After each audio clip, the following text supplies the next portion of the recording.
ಲೋಕಸಭಾ ಚುನಾವಣಾ ಫಲಿತಾಂಶ ರಾಜ್ಯ ಕಾಂಗ್ರೆಸ್ ಸರ್ಕಾರದಲ್ಲಿ ಬದಲಾವಣೆಯ ಬಿರುಗಾಳಿ ಬೀಸುವಂತೆ ಮಾಡಿದೆ.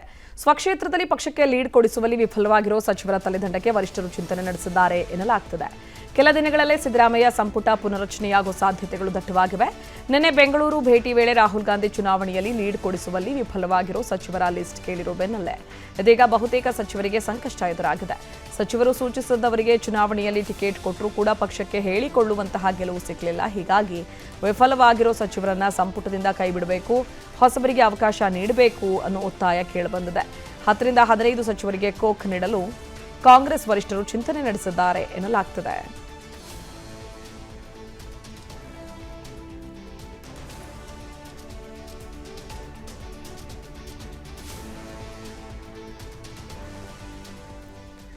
ರಾಜ್ಯದಲ್ಲಿ ಟಾರ್ಗೆಟ್ 20 ತಲುಪದೇ ಇದ್ರೂ ಕಾಂಗ್ರೆಸ್ ಉತ್ತಮ ಸಾಧನೆ ಮಾಡಿದೆ. ವಿಶೇಷ ಅಂದ್ರೆ ಹೈಕಮಾಂಡ್ ಕೊಟ್ಟಿದ್ದ ಟಾಸ್ಕ್ ಗೆದ್ದ ಬಹುತೇಕರು ಸಿದ್ದರಾಮಯ್ಯ ಆಪ್ತರು. ಲೋಕಸಭಾ ಚುನಾವಣೆಯಲ್ಲಿ ಶತಾಯಗತಾಯ ಗೆಲ್ಲಲು ನಾಯಕರು ತಮ್ಮವರನ್ನೇ ಅಖಾಡಕ್ಕಿಳಿಸಿದ್ರು. ಹಲವೆಡೆ ಸಚಿವರು ತಮ್ಮವರನ್ನ ಗೆಲ್ಲಿಸಿಕೊಳ್ಳುವಲ್ಲಿ ಯಶಸ್ವಿಯಾಗಿದ್ದು ಸಿಎಂ ಸಿದ್ದರಾಮಯ್ಯಗೆ ಹಿನ್ನಡೆಯಾಗಲಿ ಅಂತ ಕಾಯ್ತಿದ್ದವರಿಗೆ ನಿರಾಸೆಯಾಗಿದೆ. ಮಹದೇವಪ್ಪ ತಮ್ಮ ಪುತ್ರನನ್ನ ಚಾಮರಾಜನಗರದಲ್ಲಿ ಗೆಲುವಿನ ದಡ ಸೇರಿಸಲು ಸಕ್ಸಸ್ ಆದರು. ಸತೀಶ್ ಜಾರಕಿಹೊಳಿ ಚಿಕ್ಕೋಡಿಯಲ್ಲಿ ಪುತ್ರಿಯನ್ನ ಗೆಲ್ಲಿಸಿ ಟಾಸ್ಕ್ನಲ್ಲಿ ಪಾಸ್ ಆಗಿದ್ದಾರೆ. ಇನ್ನು ಕೊಪ್ಪಳದಲ್ಲಿ ರಾಜಶೇಖರ ಹಿಟ್ನಾಳ್ರನ್ನ ಶಿವರಾಜ ತಂಗಡಗಿ ಗೆಲ್ಲಿಸಿದ್ದು ಜೆಡಿಎಸ್ನ ಭದ್ರಕೋಟೆ ಹಾಸನವನ್ನೇ ಕೆಡವಿ ಕಾಂಗ್ರೆಸ್ ಬಾವುಟ ಹಾರಿಸಿದೆ. ಬಳ್ಳಾರಿಯಲ್ಲಿ ಗೆದ್ದಿರೋ ತುಕಾರಾಂ ಸಹ ಸಿದ್ದರಾಮಯ್ಯ ಆಪ್ತರಾಗಿದ್ದು ತುಕಾರಾಂ ಗೆಲುವಿಗೆ ನಾಗೇಂದ್ರ ಹೋರಾಟ ನಡೆಸಿದರು.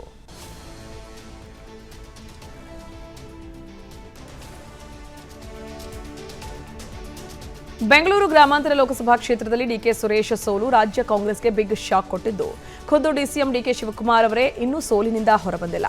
ಈ ಮಧ್ಯೆ ಬಿಜೆಪಿ ಶಾಸಕ ಸುರೇಶ್ ಗೌಡ ಹೊಸ ಬಾಂಬ್ ಸಿಡಿಸಿದ್ದು ಮಾಜಿ ಸಂಸದ ಡಿಕೆ ಸುರೇಶ್ ಸೋಲಿಗೆ ಸಿದ್ದರಾಮಯ್ಯ ಅಂಡ್ ಟೀಮ್ ಕಾರಣ ಅಂತ ಆರೋಪಿಸಿದ್ದಾರೆ.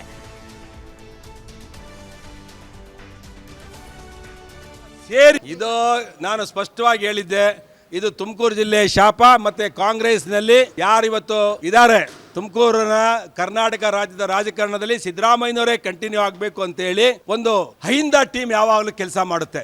ಆ ಹೈಂದ ಟೀಮ್ ಇವತ್ತು ಸಿದ್ದರಾಮಯ್ಯನವ್ರನ್ನ ಸೇರಿ ಇವತ್ತು ಡಿ ಕೆ ಸುರೇಶ್ ಅವ್ರನ್ನ ಸೋಲಿಸಿದ್ದಾರೆ. ನಾನು ಹೇಳಿದೆ, ಜಾರಕಿಹೊಳಿ ಅವರು, ಪರಮೇಶ್ ಅವರು, ರಾಜಣ್ಣವರು ಮತ್ತೆ ಸಿದ್ದರಾಮಯ್ಯನವರು ಇಷ್ಟೂ ಜನ ಸೇರಿ ಡಿ ಕೆ ಸುರೇಶ್ ಅವ್ರನ್ನ ಸೋಲಿಸ್ತಾರೆ ಅಂತೇಳಿ ಚುನಾವಣೆ ಮುಗಿದ ತಕ್ಷಣ ಹೇಳಿದೆ. ಒಂದು ತಿಂಗಳಿಂದೆ 15-20 ದಿವಸದ ಹಿಂದೆ, ಒಂದು ತಿಂಗಳಿರ್ಬೋದು, ಒಂದು ತಿಂಗಳಿಂದ ಹೇಳಿದೆ.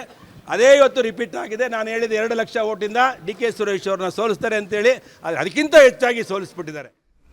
ಲೋಕಸಭಾ ಸೋಲಿನಿಂದ ಅಸಮಾಧಾನಗೊಂಡಿರುವ ಮೈಸೂರು ಪರಾಜಿತ ಅಭ್ಯರ್ಥಿ ಎಂ ಲಕ್ಷ್ಮಣ್ ಮತದಾರರನ್ನ ಸ್ಯಾಡಿಸ್ಟ್ ಎಂದಿದ್ದಾರೆ. ನನ್ನನ್ನ ಸೋಲಿಸೋದಕ್ಕೆ ಬೇಜಾರಿಲ್ಲ, ಆದರೆ ಸಿಎಂ ಸಿದ್ದರಾಮಯ್ಯನವರು ಏನ್ ತಪ್ಪು ಮಾಡಿದ್ದಾರೆ?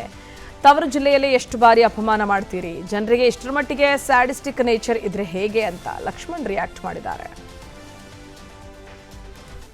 ನಾನು ಗೆಲ್ಲುವಂಥದ್ದಲ್ಲ, ಬಹಳ ಪ್ರಮುಖವಾಗಿ ಮಾನ್ಯ ಮುಖ್ಯಮಂತ್ರಿಗಳಿಗೆ ಮುಖಭಂಗ ಮಾಡುವಂಥ ಕೆಲಸವನ್ನ ತವರ ಜಿಲ್ಲೆನಲ್ಲಿ ಮಾಡಬಾರ್ದಾಗಿತ್ತು ಅನ್ನುವಂಥದ್ದು ಅಷ್ಟೇ ನನ್ನ ಆಕ್ರೋಶ.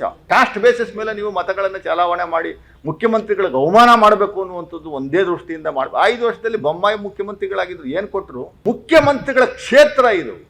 ಮುಖ್ಯಮಂತ್ರಿಗಳಿಗೆ ಎಷ್ಟು ಸರಿ ಅವಮಾನ ಮಾಡ್ತಿರ್ರಿ ಮೈಸೂರವರು? ನನ್ನ ಸೋಲ್ಸಿರೋದು ಬಿಟ್ಬಿಡಿ ಸ್ವಾಮಿ, ಬಿಟ್ಟಾಕ್ಬಿಡಿ.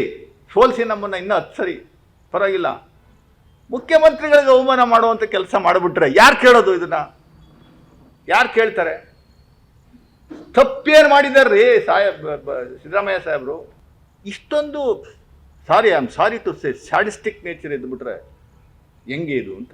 ನಾನು ಗೆಲ್ಲುವಂಥದ್ದಲ್ಲ, ಬಹಳ ಪ್ರಮುಖವಾಗಿ ಅನುಕ್ಷಣದ ಸುದ್ದಿಗಳಿಗಾಗಿ Vistara news YouTube channel subscribe ಮಾಡಿ.